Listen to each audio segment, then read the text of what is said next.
Good evening and welcome to Tuần-san News of the Week. My name is Emma Doe. In what's making headlines this week, the death toll in Vietnam rises in the aftermath of tropical cyclone darm. A Vietnam veterans charity in the US exposed as a sham.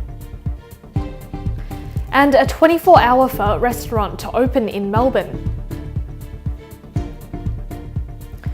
In this week's top story, more than 100 people have been killed in flooding caused by tropical cyclone darm as Vietnam prepares to host a regional summit this week. As of yesterday, 106 people were known to have died because of this year's 12th major storm, which struck on Saturday. According to Vietnam's Search and Rescue Committee, the storm has left at least 25 missing and 197 injured. Nearly 120,000 homes have been ruined and more than 15,000 hectares of vegetables flooded. Meanwhile, United States President Donald Trump is scheduled to visit Vietnam's coastal city of Da Nang later this week for the Asia-Pacific Economic Cooperation Forum. His visit comes as part of a 2-week trip across the Asia-Pacific region.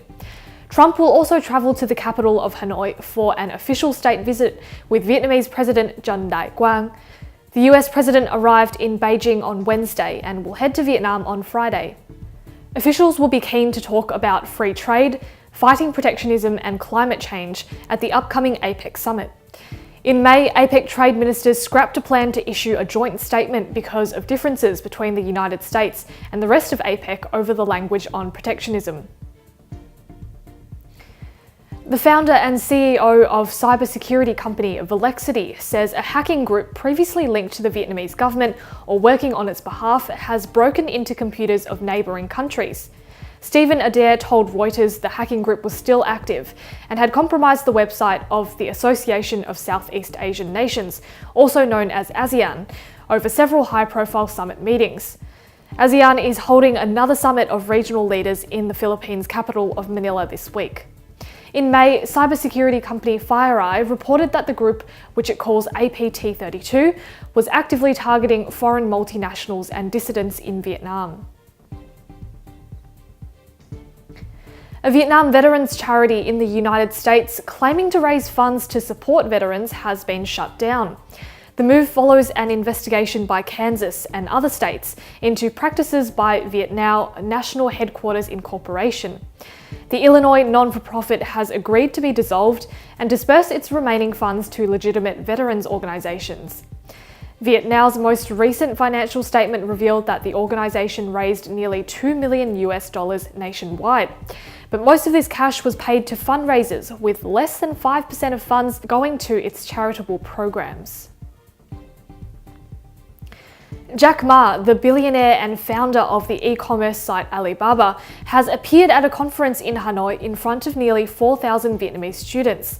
Ma answered questions from students at the Vietnam e-payment forum on Monday, sharing secrets of his success and advising students to choose a good employer rather than a good company, saying a good boss offers many opportunities to learn.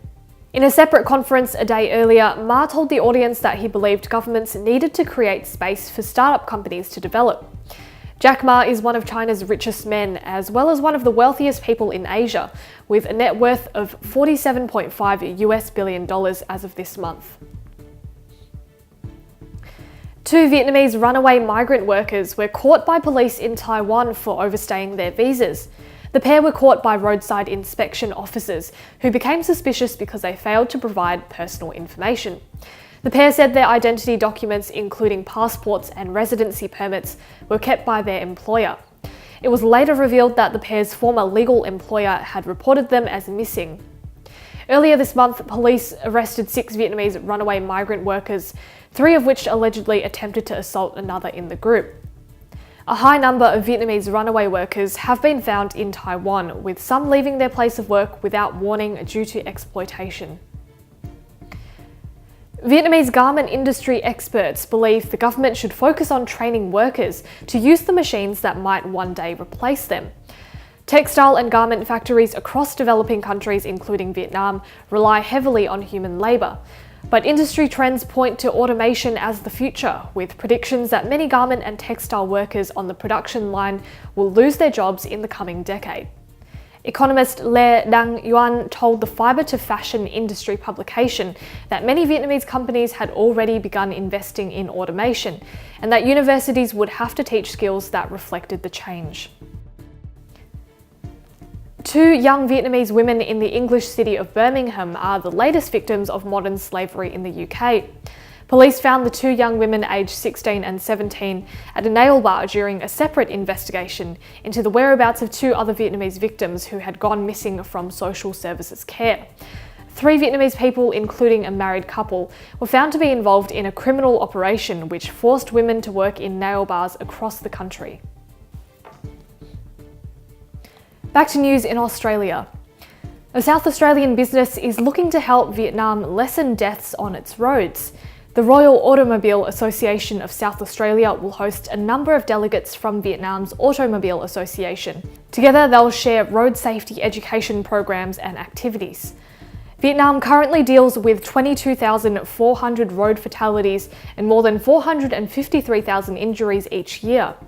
Road traffic accidents are the leading cause of death for Vietnamese people aged between 15 and 29.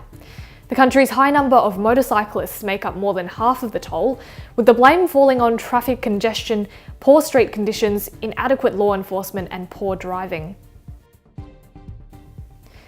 A 24-hour pho restaurant will open up in Melbourne by the end of November.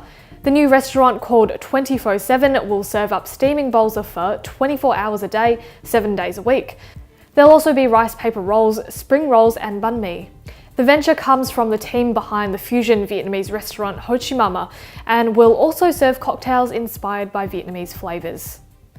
That's all from TV Tuần-san News of the Week.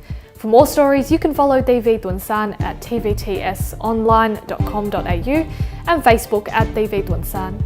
I'm Emma Doe, thank you so much for watching. I look forward to your company at the same time next week.